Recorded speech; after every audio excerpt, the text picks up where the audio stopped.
Ну что, уважаемые граждане, сограждане, сегодня у нас 28-е.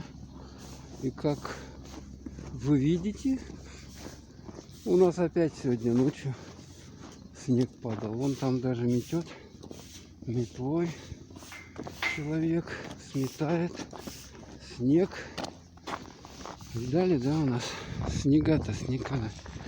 Опасно, сход снега и льда. Вот тут лед, смотрите какой лед, снег, только что нападавший. Ну вообще красотень, да? 28 апреля. Что у нас, да? До 1 мая совсем ничего. Обычно 1 мая уже как бы все было сухо, как бы, да? А тут зима, вот смотрите, там слышно, нет? Ветер такой метет. Ветер метет. Ой, мне надо, тут небольшой, вот эти машины заснеженная, да? Все заснеженное. Вот там под этим тоже все заснежено. Намело, замерзло. Короче, холод, минус и снег еще. Вот такие дела у нас. Маленький такой репортажик был с утра.